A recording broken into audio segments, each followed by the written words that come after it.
ஒரு சின்ன கிராமம் இருந்தது ஹீம்ராக்.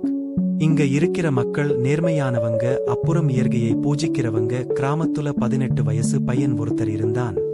ஆதித்யா. அவன் மத்த பசங்களை விட கொஞ்சம் வித்தியாசமானவன், சாந்தமானவன், சீரியஸானவன். எப்பவும் ஏதோ ஒரு ரகசியத்தை தேடிக்கிட்டே இருப்பான். ஒரு நாள் ஆதித்யா தன்னுடைய தாத்தாவோட பழைய புத்தகங்களை பார்த்துட்டு இருந்தான். இப்ப அவனுக்கு ஒரு கிழிஞ்சு போன பக்கத்துல ஒரு வரைபடம் கிடைச்சது. அதுல ஏதோ மந்திரங்கள் எழுதி இருந்தது. அட, என்ன இது? என்ன மந்திரங்கள் இது? இயற்கைக்கு அப்பாற்பட்ட கதவு என்னது? அந்த வரைபடத்தை பார்த்துட்டு ஆதித்யாவோட ஆர்வம் அதிகமாயிடுச்சு. இப்பதான் அவனுக்கு ஞாபகம் வந்தது. சின்ன வயசுல இருந்தே அவங்க தாத்தா அவனுக்கு இயற்கைக்கு அப்பாற்பட்ட துவாரத்தை பத்தி சொல்லிட்டு இருந்தாரு. அதை ஒரு உண்மையான பையனாலதான் கடக்க முடியும். அப்புறம் என்ன ஆதித்யா இப்ப முடிவு பண்ணிட்டான். அதாவது இந்த வரைபடத்தை அவன் படிச்சு அந்த குகையை கண்டுபிடிக்கணும்னு. மறுநாள் காலையில ஆதித்யா வரைபடத்தை பத்தி தன்னுடைய நண்பன் தனிக்கு அப்புறம் பாக்கிக்கிட்ட சொன்னான். என்ன, இயற்கைக்கு அப்பாற்பட்ட கதவு குகையா? என்னால இதை நம்பவே முடியல. இப்படி எல்லாம் ஒரு குகை இருக்குமான்னு. ஆமா, எனக்கும் தோணல. ஆனா ஆதித்ய சொல்றான்னா அது உண்மையான விஷயமாதான் இருக்கும். உண்மையா இருக்குமாவா? உண்மைதான். அப்புறம் நான் அந்த குகையை கண்டுபிடிச்சே தீருவேன். இப்ப சொல்லுங்க, இந்த மிஷன்ல நீங்க 2 பேரும் எனக்கு துணையா வருவீங்களா? நாங்க கண்டிப்பா உனக்கு துணையா வருவோம். கடைசில கிராமத்தோட ரகசியமான குகையை கண்டுபிடிக்க பசங்க புறப்பட்டு போனாங்க. 3 பேரும் அந்த வரைபடத்தை எடுத்துக்கிட்டு காட்டை நோக்கி புறப்பட்டாங்க. அடர்ந்த காடு, கடினமான பாதையான 3 பேரும் துணிச்சலானவங்க. பல மணி நேரம் நடந்ததுக்கு அப்புறம் அவளுக்கு அந்த புகை கிடைச்சது. அதாவது வரை படத்துல இருந்த மாதிரியே அதோட வாயில ஒரு கல்வெட்டு இருந்தது. சத்தியம், கருணை, துணிச்சல்ல நிறைஞ்சவங்க அவங்களால மட்டுமே வாயில கடக்க முடியும். இப்ப என்ன பண்றது நண்பர்களே? என்ன பண்றதுன்னா என்ன அர்த்தம்? வாங்க உள்ள போலாம். ஆனா இதுல எழுதி இருக்கிற அடிப்படையில பார்த்தா நம்ம 3 பேருக்கும் இந்த குணம் இருக்கணுமே. அப்பதான் நாம இதை கடக்க முடியும். இங்க பாருங்க நண்பர்களே, நாம 3 பேரும் ஒன்னா இந்த ரகசிய குகையை தேடிக்கிட்டு வந்து சேர்ந்துட்டோம். அப்படின்னா நாம துணிச்சலானவங்க, அப்புறம் சத்தியமானவங்களாவும் கருணையாவும் இருக்கணும். இந்த குணம் நம்ம கிட்ட நிச்சயமா இருக்கும். அதனால வாங்க போவோம்.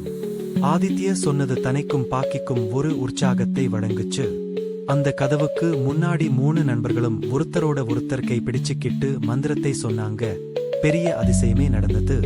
குகையோட கதவும் திறந்தது. 3 நண்பர்களும் உள்ள போனாங்க. அவங்க உள்ள போனதுமே அவங்க கண்ணுக்கு முன்னாடி ஒரு விசித்திரமான ஒளி தெரிஞ்சது. அப்புறம் ஒரு நொடியில அவங்க ஒரு புது உலகத்துல இருந்தாங்க.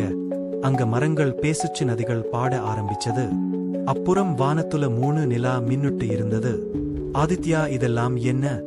இது ஏதோ அப்படியே கனவு மாதிரி இருக்கு. அவங்க 3 பேரும் இந்த மாய உலகத்தை பார்த்துட்டுதான் இருந்தாங்க. அப்பதான் அவங்களுக்கு யாரோட குரலும் கேட்டுச்சு. ஒருவேளை நீங்க எல்லாரும் வந்துட்டீங்க. உங்களை இந்த இயற்கைக்கு அப்பாற்பட்ட கதவுதான் தேர்ந்தெடுத்துருக்கு. அட, இந்த குரல் எங்க இருந்து கேக்குது? 3 பேரும் பின்னாடி திரும்பி பார்த்தபோது ஒரு மாய மரம் உங்ககிட்ட பேசிட்டு இருந்தது. பயப்பட வேண்டிய அவசியம் கிடையாது. நீங்க இங்க பாதுகாப்பா இருக்கீங்க. ஆனா நீங்க எதுக்கு இப்படி சொன்னீங்க? நாங்க தேர்ந்தெடுக்கப்பட்டவங்கன்னு. ஏன்னா இந்த உலகத்தை காலராத்திரிங்கிற ஒரு பயங்கரமான இருள் விழுங்கிக்கிட்டு இருக்கு. இந்த உலகம் பறவைகள் மற்றும் உயிரினங்களுக்காக உருவாக்கப்பட்டது. ஆனா காலராத்திரி ராட்சசன் இதை ஆக்கிரமிச்சிட்டான். அந்த காரணத்தினால இந்த உலகம் மாசுபட்டுருக்கு. அப்புறம் மெல்ல மெல்ல அழிஞ்சுகிட்டே இருக்கு. என்ன, நிஜமாவா? ஆமா. ஆனா இத்தனை வருஷத்துக்கு அப்புறம் நீங்க 3 பேரும் இந்த கதவை கடந்து வந்திருக்கீங்க. இதுக்கு அர்த்தம் காலராத்திரிக்கு முடிவு ஏற்பட போகுது. 3 புத்திசாலிகளான அவங்க மந்திரத்தை படிக்க ஆரம்பிச்ச உடனே தனி ரொம்ப பலவீனமா ஆகஸ்ட் ஆரம்பிச்சான். அவனுக்கு தலை சுத்த ஆரம்பிச்சது. அவன் மயங்கி கீழே விழுந்துட்டான். அதனால காலராத்திரியோட கோகை அழியறதுக்கு பதிலா திறந்துடுச்சு. கடைசியில என்னுடைய வேலை முடிஞ்சிடுச்சு. நான் செஞ்சு காட்டிட்டேன். நான் உங்களை தடுத்துட்டேன். காராத்திரிய முக்தி அடைய வச்சிட்டேன். அப்படின்னா நீ யாரு? காராத்திரியோட சேவகி. இங்க உங்களை தடுக்கிறதுக்காக வந்தேன். நிஷா சொன்னதை கேட்டு எல்லாரும் அதிர்ச்சியானாங்க. அவங்களுக்கு என்ன செய்யறதுன்னு எதுவுமே புரியல. இப்ப நாலாபுரமும் இருள் சூழ்ந்துடுச்சு.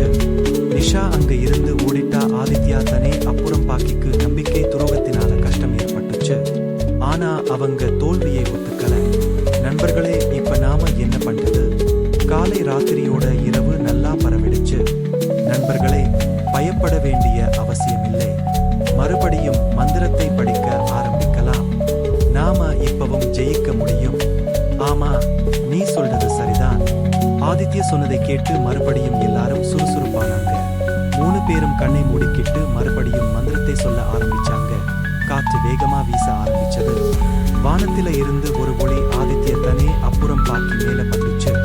அவங்க கண்ணை திறந்த உடனே ஆதித்யாவோட கையில ஒரு தெய்வீக பாதுகாப்பு ஆயுதம் இருந்ததை பார்த்தாங்க. அந்த ஆயுதம் கிடைச்ச உடனே ஆதித்ய தன்னுடைய முழு பலத்தையும் செலுத்தி அதை காலராத்திரி குகை மேல வீசினான். அதோட விளைவு என்ன ஆச்சுன்னா காலை ராத்திரியோட கோகை சுக்குநூறா உடைஞ்சு போச்சு. அதோட இருள் அழிஞ்சு போச்சு. நாம ஜெயிச்சுட்டோம் நண்பர்களே. 3 நண்பர்களும் சேர்ந்து அவங்களோட வெற்றியை கொண்டாடினாங்க. அப்பதான் அந்த மாய மரம் மறுபடியும் அங்க தோன்றி என்ன சொல்லுச்சுன்னா, சபாஷ் பசங்களா, நீங்க நிரூபிச்சு காட்டிட்டீங்க. அதாவது உண்மையான இதயமும் ஒற்றுமையும் இருந்தா ஒவ்வொரு இருளையும் அழிக்க முடியும்னு. விருட்சதேவன் சொன்னதை கேட்டதும் 3 பேரும் சந்தோஷமானுங்க. கடைசில ஆதித்யதானே அப்புறம் பாக்கி ரிக்ஷ தேவனோட ஆசீர்வாதத்தை வாங்கிக்கிட்டு அவங்களோட கிராமத்துக்கு திரும்பி வந்தாங்க.